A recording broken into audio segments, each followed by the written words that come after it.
প্রিয় ছাত্রছাত্রীরা, আশা করি সবাই ভালো আছো, সুস্থ আছো। তো আজ তোমাদের সামনে এসেছি দশম শ্রেণীর ছাত্রছাত্রীদের বিশেষ করে ক্লাসের জন্য। তোমরা দশম শ্রেণীর বাংলা বিষয় সম্পর্কে জানবে, সে বিষয়ে আলোচনা করছি।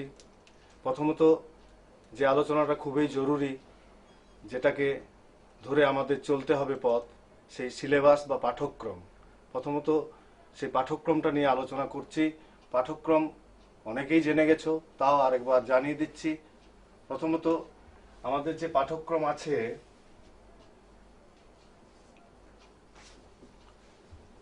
তাতে গদ্য আছে 1 নম্বর দস্যু কবলে। 2 নম্বরে আছে নতুন দা। 3 নম্বরে আছে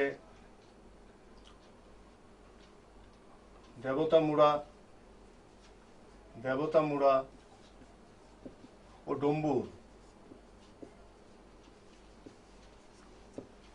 4 নম্বর আছে সিংহের দেশ।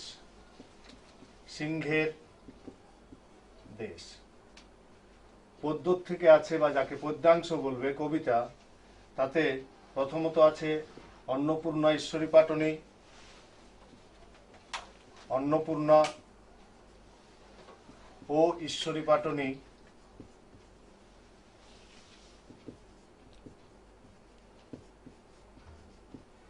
2 নম্বরে আছে হাট।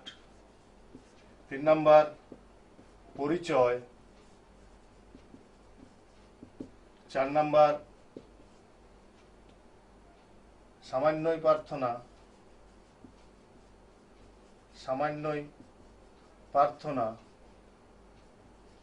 5 নম্বর এখানে আকাশ নীল।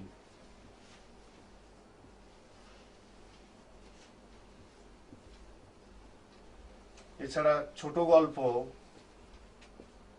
গল্প আছে 2টো, শুভা, বেড়া। এই আছে গদ্য, পদ্য, ছোট গল্প, এই পাঠটা। নেক্সট পার্টে আসছে, নেক্সট পার্টে থাকছে ব্যাকরণ, পাঠ্যভিত্তিক ব্যাকরণ।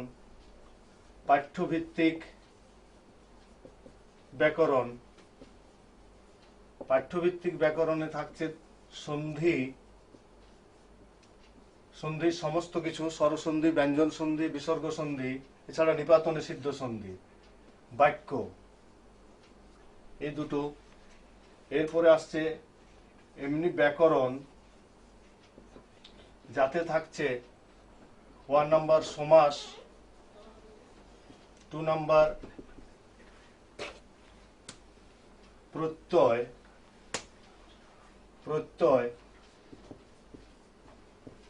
3 নম্বর উদাহরণ,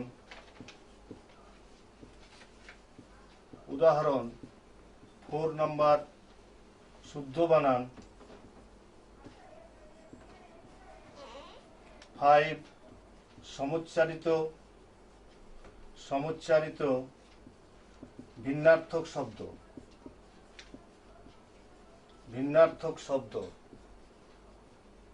6 নম্বর বাগধারা। এছাড়া শেষ দিকে থাকছে প্রবন্ধ রচনা,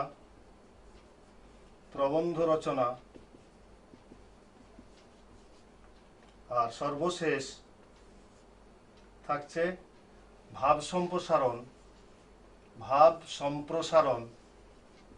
সম্প্রসারণ, প্রতিবেদন। এটা টোটাল আমাদের দশম শ্রেণীর পাঠ্যক্রম। এই পাঠ্যক্রমটাকে আগে মনে রাখতে হবে। এর পরবর্তী আমরা কিভাবে মার্ক ডিস্ট্রিবিউশন নম্বর বিভাজন সেটা দেখে নিই যে এই সিলেবাসটার উপর, এই পাঠ্যক্রমের উপর কি নম্বর বিভাজন আছে সেটা একটু দেখে নিই ভালো করে। নম্বর বিভাজনের ক্ষেত্রে প্রথমত 1 নাম্বার পদ্য ও গদ্য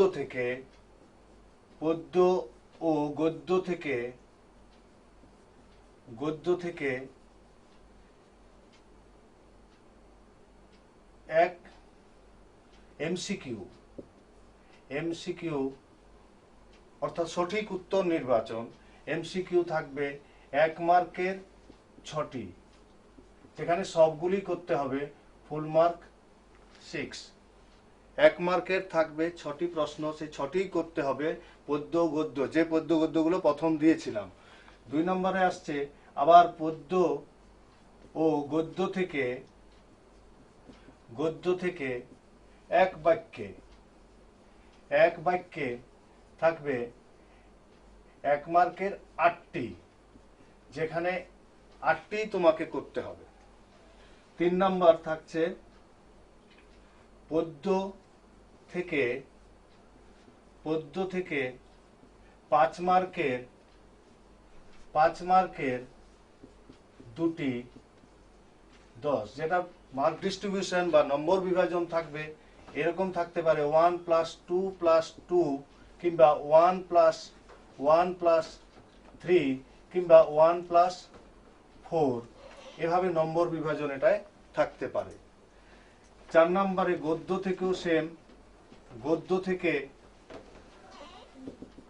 5 মার্কের 2টি করতে হবে, 5 মার্কের 2টি করতে হবে। এগুলিতে অথবা থাকবে, এটা মনে রাখবে যে অথবা থাকবে, তাই অসুবিধার কিছু নেই। এটা তো নম্বর বিভাজন সেম, 1 + 2 + 2 কিংবা 1 + 1 + 3 কিংবা 1 + 4, এটা তো অথবা থাকবে। নেক্সট 5 নাম্বার ছোট গল্প, যে শুভা ও বেড়া দুটো গল্প তোমাদের সিলেবাসে দিলাম আগে, ছোট গল্প থেকে থাকবে 5 মার্কের 2টি, সেম মার্ক ডিস্ট্রিবিউশন থাকবে 1 + 2 + 2 কিংবা 1 + 1 + 3 কিংবা 1 + 4, এভাবে এটা তো অথবা থাকবে। এই গেল আমাদের পদ্য গদ্য ও ছোট গল্প থেকে 44 মার্ক টোটাল। তাতে আরেকবার রিভিশন করছি যে পদ্য ও গদ্য থেকে এমসিকিউ বা সঠিক উত্তর নির্বাচন, তাতে 1 মার্কের 6টি থাকবে 6 মার্ক। পদ্য ও গদ্য থেকে এক বাক্যে লিখতে হবে, যেটা 8টা থাকবে 8 মার্ক। এছাড়া পদ্য থেকে 5 মার্কের 2টি, যেটা নম্বর বিভাজন এভাবে দেওয়া আছে 1 + 2 + 2 কিংবা 1 + 1 + 3 কিংবা 1 + 4, অথবা থাকবে। গদ্য থেকেও অথবা থাকবে, সেম মার্ক ডিস্ট্রিবিউশন 10 মার্ক। এবং ছোট গল্প থেকে এই গেল টোটাল 44 মার্ক। এরপরে চলে আসছি 6 নম্বরে ব্যাকরণ। পাঠ্যভিত্তিক ব্যাকরণ থেকে থাকবে পাঠ্যভিত্তিক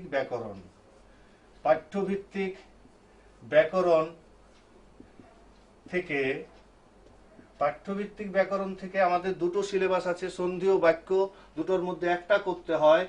তো সেখানে 1 × 5 পাঠ্যভিত্তিক ব্যাকরণ, অথবা থাকছে সন্ধি এবং বাক্যে অথবা থাকবে, এটাও গেল 5 মার্ক।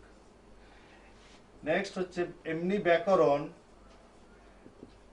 যে ব্যাকরণে আমরা দেখলাম সমাস আছে, প্রত্যয় আছে, উদাহরণ আছে, বাগধারা আছে, শুদ্ধ বানান আছে, সমচ্চারিত ভিন্নার্থক, এই 6টার মধ্যে 3টে করতে হবে। সেই 3টেতে 5 × 3, প্রত্যেকটা 1 করে মার্ক থাকবে। এগুলো তো প্রত্যেকটা 1 করে মার্ক থাকবে। 5 × 3, তাতে আসছে 15 মার্ক। এ গেল ব্যাকরণের জায়গাটা। নেক্সট আসছি প্রবন্ধ রচনা। প্রবন্ধ রচনা 3টে দেওয়া হয়। 10 মার্কের একটা করতে হবে, 10 মার্কের একটা। তিনটে দেওয়া হয়, তার মধ্যে ত্রিপুরা বিষয়ক থাকে, বিজ্ঞান বিষয়ক থাকে, অন্যান্য পরিবেশ বিষয়ক থাকে। তো সেখানে তিনটার মধ্যে একটা করতে হবে 10 মার্কের, অথবা তাহলে থাকছে, অথবা থাকবে। নেক্সট আসছি লাস্ট 9 নম্বরে, ভাব সম্প্রসারণ। ভাব সম্প্রসারণ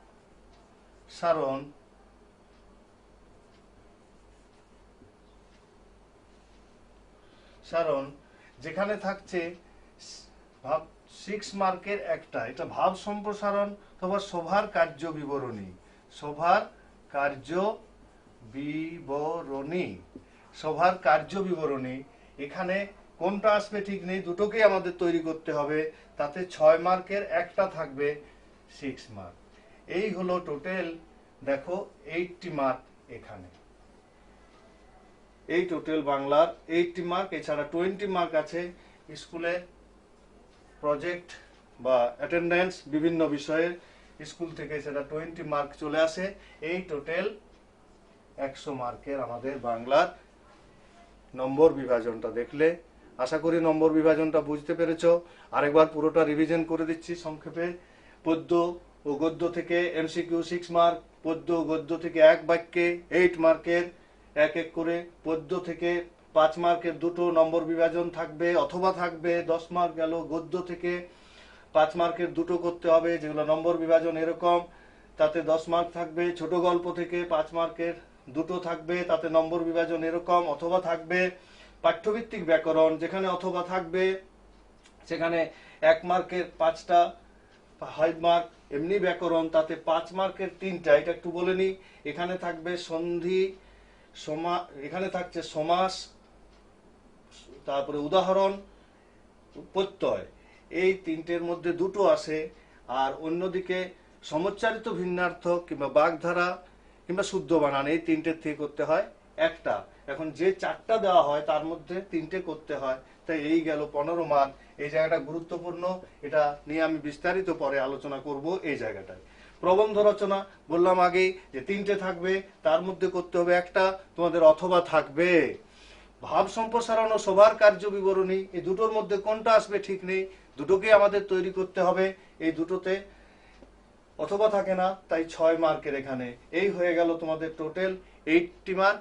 আর স্কুলের প্রজেক্ট বা অন্যান্য অ্যাটেন্ডেন্স, এছাড়াও প্রকল্প তৈরি করার খাতা, এসব নিয়ে 20 মার্কের ভাগ থাকে 5 5 করে, তাই 100 মার্ক। এই হলো পূর্ণ সিলেবাসটা তোমাদের। আশা করি সিলেবাস মার্ক ডিস্ট্রিবিউশন বুঝতে পেরেছো। তাই পরবর্তী আমার যে আলোচনা, এই ব্যাকরণের দিকটা নিয়ে আমি আজকে আলোচনা করব। পরবর্তী আজকে সেই আলোচনায় যাচ্ছি। মনোযোগ দিয়ে দেখে নাও, খাতা নিলে খাতা নাও, খাতা নিয়ে ভালো করে তৈরি করো। ব্যাকরণ দিকটাকে চেষ্টা করছি বুঝিয়ে দিতে। প্রথম আমরা আলোচনা করছি সন্ধি। যেহেতু সন্ধিতে আমাদের সন্ধি ও বাক্য, যে পাঠ্যভিত্তিক ব্যাকরণ আছে, সন্ধি ও বাক্যতে থাকে 5 মার্ক, অথবা থাকে সন্ধি অথবা বাক্য। তো সন্ধিটা যেহেতু কম সময় লাগবে, তাই আমি মনে করব যে সন্ধিটা সবাই করতে পারো, এবং ছোটবেলা থেকেই সন্ধিটা 6 7 থেকে করে আসছো। তাই সন্ধিতে একটু মনোযোগ দিয়ে যদি করো, মুখস্থ না করে সূত্রগুলো যদি বোঝার চেষ্টা করো, তাহলে সহজেই সন্ধিটাকে করতে পারবে। সেই সন্ধিটা নিয়ে আমি আস্তে আস্তে আলোচনা করছি, তোমরা দেখে নাও। প্রথমত সন্ধি। সন্ধি কি? পাশাপাশি দুটি বর্ণের মিলনকে বলা হচ্ছে সন্ধি। যেমন অ একটা বর্ণ, তার সাথে আরেকটা বর্ণ অ, দুয়ে মিলে হয়ে গেল আ। পাশাপাশি দুটি বর্ণের মিলন হলো এই সন্ধি। এই সন্ধির ক্ষেত্রে আমরা 3 রকম ভাগে সন্ধিকে ভাগ করতে পারবো। যেমন এখানে বেদ যোগন্ত, বেদ যোগন্ত, তাহলে এখানে অ শব্দের লাস্ট উচ্চারণ, বেদ অ, এদিকে ফার্স্ট উচ্চারণ। লাস্ট এবং ফার্স্ট দুয়ে মিলে আ হয়ে গেল। আ মানে আকার হলো, তাহলে এখানে চলে এলো, অ বাদ গেল, হয়ে গেল বেদান্ত। এটা গেল। তাহলে সন্ধি কাকে বলে তার সংজ্ঞাটা প্রুফ হলো যে পাশাপাশি দুটি বর্ণের মিলনকে বলা হচ্ছে সন্ধি। বুঝতে পেরেছো? এই সন্ধিকে আমরা ভাগ করতে পারি 3টে ভাগে। 3টে ভাগে প্রাথমিকভাবে ভাগ করতে পারি। এক হচ্ছে স্বরসন্ধি, স্বরসন্ধি। 2 ব্যঞ্জন সন্ধি, ব্যঞ্জন সন্ধি, 3 বিসর্গ সন্ধি।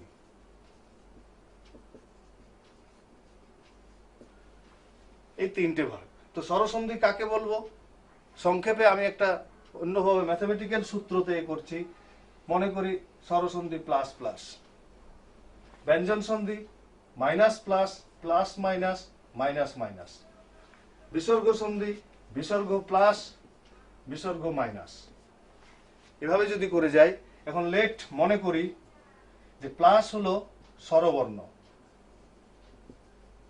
অন্যদিকে মাইনাস হলো ব্যঞ্জন বর্ণ। তোমাদের মনে রাখার সুবিধার জন্য এই ফর্মুলাগুলো নিয়ে আসছি, যাতে মজা পাও। তাই স্বরবর্ণের সঙ্গে স্বরবর্ণের মিলনকে বলবো স্বরসন্ধি, যেটা একটু আগে প্রথমেই দেখিয়েছি। যেমন বেদ যোগ অন্ত, বেদান্ত হলো, তাহলে এখানে স্বরবর্ণ বেদ শেষ উচ্চারণ অ, স্বরবর্ণের সঙ্গে স্বরবর্ণের মিলনকে হয়ে গেল স্বরসন্ধি।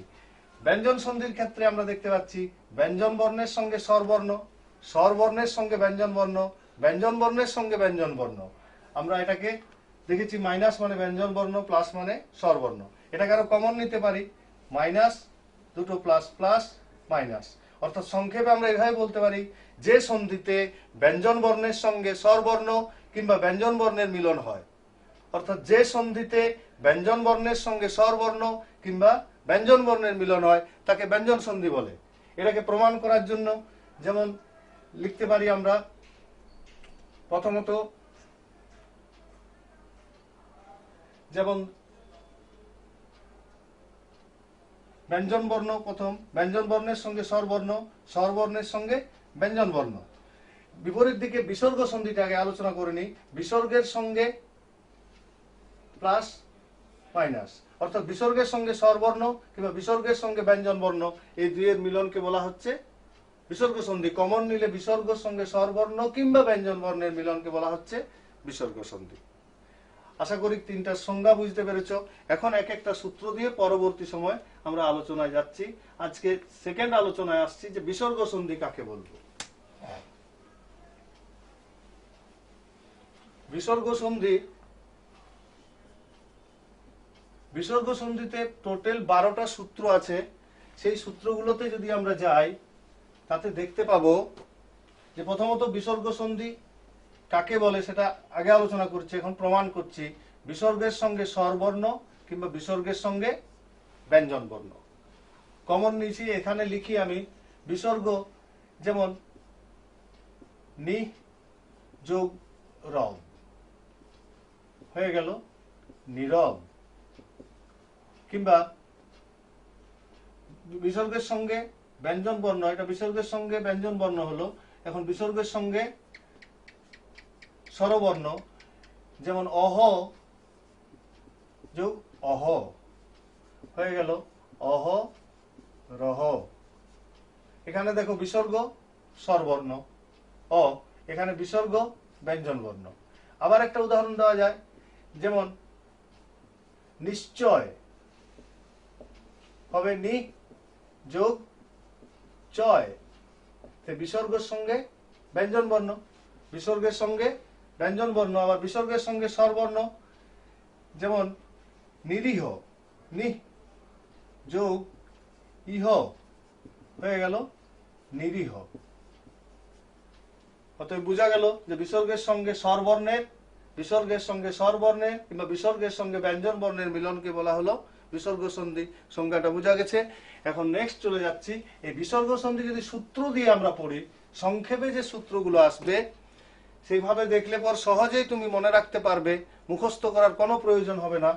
1 নম্বরে যেমন যদি তালিবস্বর নিচে চ কিংবা তালিবস্বর নিচে ছ সংযুক্ত শব্দের মাঝে দেখতে পাও, তালিবস্বর নিচে চ কিংবা তালিবস্বর নিচে ছ এই সংযুক্ত, যেমন উদাহরণ দিয়ে দিই তোমাদের, যেমন নিশ্চয়, নিশ্চয়, তাহলে তালিবস্বর নিচে চ দেখতে পেয়েছো, তাহলে কি হবে, তালিবস্বর জায়গায় বিসর্গ দিয়ে দাও, নিজ চয়। নেক্সট নিশ্চিন্ন, তালিবস্য নিচে ছ দেখতে পাচ্ছি, তাহলে কি হবে? নি যোগ ছিন্ন। তাহলে 1 নম্বর সূত্র কি বোঝা গেল? যে তালিবস্যর নিচে চ কিংবা যদি ছ দেখতে পাও তাহলে তালিবস্যর জায়গায় বিসর্গ দেবে। 2 নম্বরে যাই, তালিবস্য দন্তস্বর নিচে ত কিংবা দন্তস্বর নিচে থ যদি দেখতে পাও, দন্তস্বর নিচে ত কিংবা দন্তস্বর নিচে থ, তবে শব্দের মাঝখানে থাকবে, তাহলে এই দন্তস্বর জায়গায় দিচ্ছ বিসর্গ। যেমন উদাহরণ নাও, নিস্তার, দন্তস্বর নিচে ত দেখতে পাচ্ছ, তাহলে দন্তস্বর জায়গায় বিসর্গ দিয়ে দাও, নি যোগ তার। 3 নম্বরে মধ্যনস্বর নিচে ট কিংবা মধ্যনস্বর নিচে যদি ঠ দেখতে পাও, মধ্যনস্বর নিচে ট কিংবা মধ্যনস্বর নিচে ঠ, তাহলে মধ্যনস্বর জায়গায় বিসর্গ দিচ্ছ। ভালো করে মনে রাখো, মধ্যনস্বর নিচে ট, তবে শব্দের মাঝখানে থাকবে সব সময়, সাইডে হবে না, প্রথমও হবে না, শব্দের মাঝখানে। যেমন চতুষ্টয়, চতুষ্টয় দেখো শব্দের মাঝখানে আছে, মধ্যনস্বর নিচে ট, তাহলে চতু যোগ টয়। নিষ্ঠুর, নিষ্ঠুর দেখো শব্দের মাঝখানে আছে, মধ্যনস্বর নিচে ঠ, তাহলে ওই মধ্যনস্বরটা বাদ দিয়ে বিসর্গ দিয়ে দাও, নি যোগ ঠুর। এই তিনটের থেকে পরীক্ষায় একটা বারবার আসে, যে তিনটাতে সহজেই তুমি মনে রাখতে পারবে, কোনো মুখস্থ করার দরকার হচ্ছে না। শব্দের মাঝখানে যদি তালিবস্য নিচে চ কিংবা ছ দেখো তাহলে বিসর্গ দেবে তালিবস্য বাদ দিয়ে, দন্তস্বর নিচে ত কিংবা থ দেখো, দন্তস্ব বাদ দিয়ে বিসর্গ দিচ্ছ, মধ্যনস্বর নিচে ট কিংবা ঠ দেখো, তাহলে মধ্যনস্ব বাদ দিয়ে বিসর্গ দিচ্ছ। এই তিনটার থেকে একটা গেল 3 নম্বর। এরপরে হচ্ছে 4 নম্বর সূত্র। 4 এবং 5 দুটো খুব গুরুত্বপূর্ণ, এই দুটোর থেকে পরীক্ষায় আসে আর ভুল হয়। আমাদের এখানে বেশিরভাগই ছেলেদের ভুল হওয়ার কারণ হচ্ছে উচ্চারণের, ওকারের ক্ষেত্রে। এই যদি দেখতে পাই ওকার, শব্দের মাঝখানে যদি ওকার দেখতে পাই, তাহলে ওকারটাকে আমাদের টার্গেট করতে হবে। ওকার দেখবো মানে ওকারকে বাদ দিয়ে বিসর্গ দেব, ওকার বাদ দিয়ে বিসর্গ দেব। কিভাবে উদাহরণ প্রয়োগ করি? যেমন অহ রাত্র, অহরাত্র, তাহলে ওকার দেখতে পেয়ে গেছি, অহরাত্র, অহ অহ ও রাত্র, ওকারের জায়গায় বিসর্গ দিল। আবার এখন দুটো কেন 4, 5, 1 হলো, এটা 5 নম্বরের। যেমন বয়োধিক, বয়োধিক ওকার দেখতে পেয়েছি। আবার তপবন, তপবন ওকার দেখতে পেয়েছি। যশ ভিপসা, যশ ভিপসা। আবার দেওয়া যায় যশ লিপসা,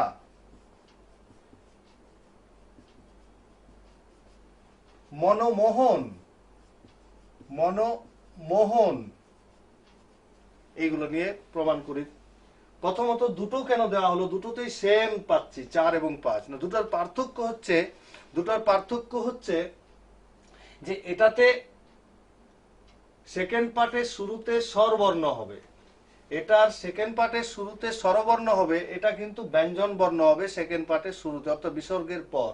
দেখা যাক, যেমন ধরো বয়োধিক, ওকার দেখেছি প্রথমে, তো ওকার জায়গায় আমি বিসর্গ দিলাম, ওকার বাদ বয়। পড়ে থাকলো কি ধিক, ধয়রস্যি ক। কিন্তু ঠিক হয়েছে কি? মিনিংটা বয়োধিক কথার অর্থ কি? বয়সে বেশি, বয়সের অধিক, তাহলে বয়োযোগ অধিক হবে, তাই এখানে অ হবে। আবার অন্যদিকে তপবন, তপ, তপ ওকারের জন্য বিসর্গ দিলাম প্লাস বন। এখানে কি আমি অবন করতে পারবো? তাহলে অর্থ থাকবে? থাকবে না। তো একটু অর্থটা দেখতে হবে যে এখানে অর্থটা কি হয়, তাহলে কিন্তু দুটোর পার্থক্য বোঝা যায়। এটাতে সেকেন্ড পার্টে, অর্থাৎ এখানে সব সময় অ হবে বা স্বরবর্ণ হবে, কিন্তু এখানে ব্যঞ্জন বর্ণ হবে, এটা মনে রাখতে হবে। যেমন যশো ভিপসা, এখন যশো ওকার দেখেছো তুমি, যশো যোগ ভিপসা, ভিপসা বলে কোনো অর্থ নেই, যশো ভিপসা মানে যশের আকাঙ্ক্ষা, তাই অভিপসা, এই জন্য একটা স্বরবর্ণ অ হবে এখানে, খুব মনে রাখতে হবে এটাকে, অর্থটাকে। আবার যশো লিপসার ক্ষেত্রে, যশো তখন অলিপসা হয় না, যশের আমরা লিপসা চাহিদা থাকে, তখন অলিপসা হবে না, তখন চাহিদাহীন হয়ে গেল, তাহলে এটা লিপসা হবে। তাহলে এটা গেল 5 নাম্বার সূত্রে সব ব্যঞ্জন বর্ণ হবে, আর 4 নাম্বার সূত্রে হবে স্বরবর্ণ। এখন আরেকটা প্রবলেম হতে পারে তোমার, যে পরপর দুটো ওকার দেখলে আমরা কি করব, এটা তো সমস্যা হয়ে যাবে, যে পরপর দুটো ওকার যদি দেখি তাহলে সমস্যা হবে। তখন আমাদের কাজ হচ্ছে যে প্রথমটাকে টার্গেট, যেমন প্রথম দরজা খুলে আমরা দ্বিতীয় দরজা খুলি, তারপরে বাড়িতে প্রবেশ করছি, সে প্রথমটাকে, প্রথম ওকারকে টার্গেট করব, দ্বিতীয়টা নয়। তাহলে এখানে হয়ে গেল যোগ মোহন, মনোযোগ মোহন। এইভাবে গেল 4, 5। নেক্সট আমরা আসছি 6, 7। 6, 7 সেম, 6, 7 সেম। র বা রেপ যদি দেখি, র বা রেপ যদি দেখি, তাহলে র বা রেপের জায়গায় বিসর্গ দেব। 6 এবং 7 সেম, পার্থক্যটা এমন কিছু নয়, তাই মনে রাখারও দরকার নেই, 6, 7 একই হয়ে যায়। পার্থক্যটা আমি একটু বলে দেবো পরে। 6, 7 তাহলে র বা রেপ দেখবো, বিসর্গ দেব, যেমন অহরহ, নির্ভর, নির্ভর, চতুর্গুণ, চতুর্গুণ, প্রাতরাশ, খুব ইম্পর্টেন্ট, প্রাতরাশ, অহরহ, এগুলো খুব ইম্পর্টেন্ট, পরীক্ষা আসে। দেখো র দেখতে পেয়েছি, তো র এর জায়গায় বিসর্গ দেব, অহ। এখন পড়ে আছে কে, হ, কিন্তু হ শুধু হবে না কেন, রটা তুলে নিয়েছি শব্দের মাঝখান থেকে, তাহলে ওই জায়গায় একটা গ্যাপ পড়ে থাকলো, সেই গ্যাপটাতে হবে একটা স্বরবর্ণ অ, অহ যোগ অহ। পরীক্ষায় এই জন্য আসে, আমরা ভুলে যাই অনেক সময় অটা দিতে, হ দিয়ে চলে আসি। আবার রেপ দেখবো, তখন রেপের জায়গায় বিসর্গ, নি যোগ ভর, চতুর যোগ গুণ, রেপ দেখেছি, চতুর যোগ গুণ। প্রাতরাশ কেন ইম্পর্টেন্ট, দেখো আগেরটার মতোই, প্রাত, রয়ের জায়গায় বিসর্গ দিলাম, আর পড়ে আছে কে, আ, তাহলে প্রাত যোগ আস। এই গেল 6, 7। 6, 7 পার্থক্যটা না, এখানে থাকবে সব সময় ফার্স্টে থাকে রস্যিকার, ও আ ছাড়া স্বরবর্ণর পরে বিসর্গ হবে, তো এটা খুবই দরকার হয় না, তুমি র বা রেপ দেখবে, বিসর্গ দেবে, এই দুটো একই হয়ে যায়। নেক্সট হচ্ছে 8 নাম্বার, খুব ইম্পর্টেন্ট তোমার শুদ্ধ বানানের জন্য, এবং বিসর্গ সন্ধিও আছে, শুদ্ধ বানানটা এখানে কাজে লাগবে।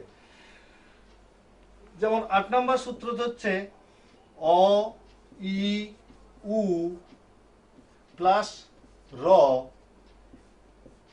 অ, ই, উ বিসর্গ প্লাস র ইকুয়াল টু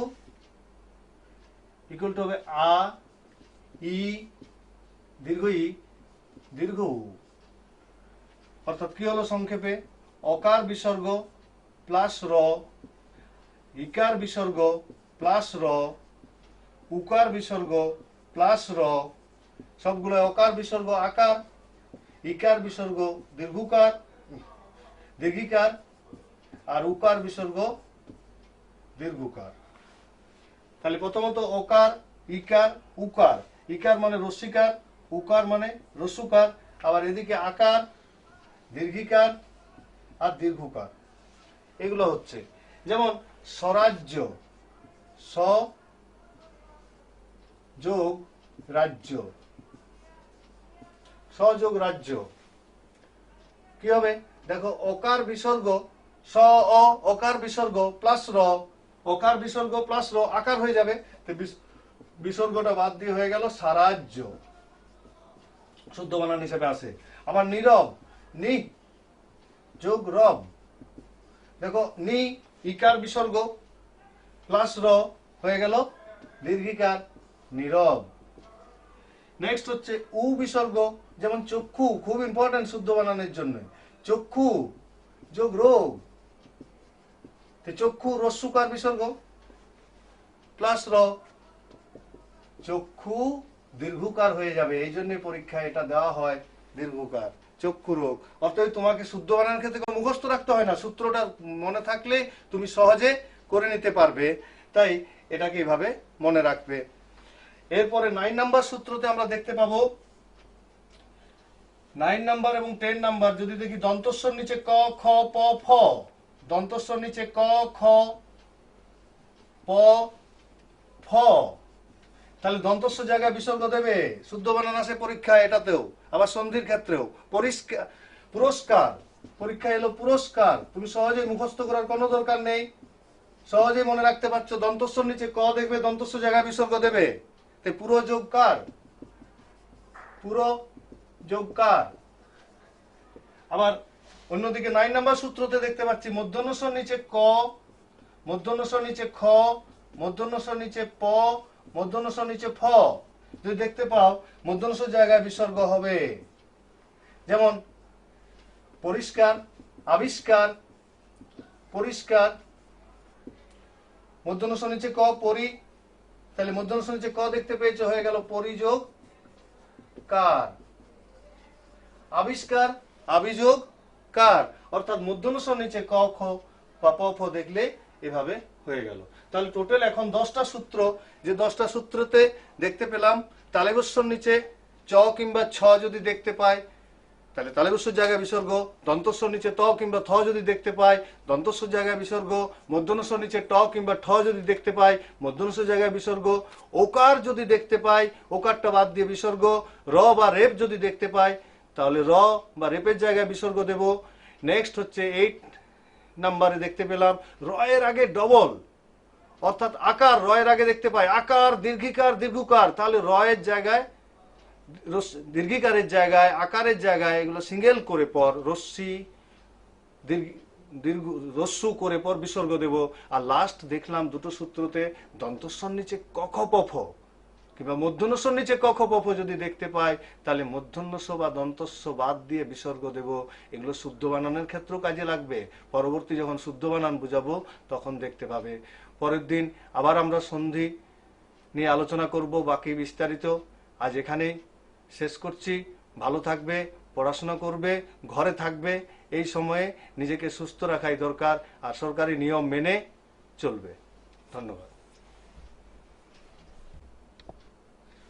তাহলে তোমরা দেখতে পাচ্ছ যে 10 পর্যন্ত যে সূত্রগুলো এলাম, 10-এর পরবর্তী 11 নম্বর সূত্রতে যদি যাই আমরা, তো 11 নম্বর সূত্রতে দেখতে পাবো যদি শব্দের মাঝে স্বরবর্ণ দেখতে পাও, আগে উদাহরণ একটা দিই তাহলে বুঝতে সুবিধা হবে। অতএব, মন আশা, শির উপরি, শির উপরি, শব্দের মাঝে স্বরবর্ণ যদি দেখতে পাও, শব্দের মাঝে স্বরবর্ণ, এমনিতে আমাদের স্বরবর্ণগুলো কি হয়ে যায়, রস্যিকার, দীর্ঘিকার, একার হয়ে যায়, কিন্তু এক্ষেত্রে শব্দের মাঝে স্বরবর্ণ দেখতে পাচ্ছ, এ, শব্দের মাঝে স্বরবর্ণ এ, আ, উ, দুটো, তাহলে এক্ষেত্রে কি হবে, ওর আগে বিসর্গ দেব, অত যোগ এ, পরীক্ষায় আসে এটা খুব। মন আশা, শির উপরি,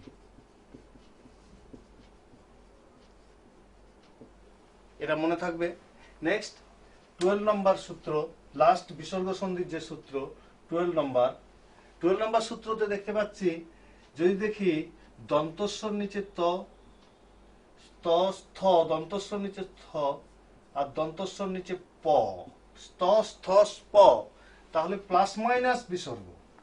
এটা কিরকম না, যেমন ধরো অন্তস্থ বানান আমাদের দুটোই হয়, এটাও হয়, আবার অন্তস্থ, অন্তস্থ এটাও হয়,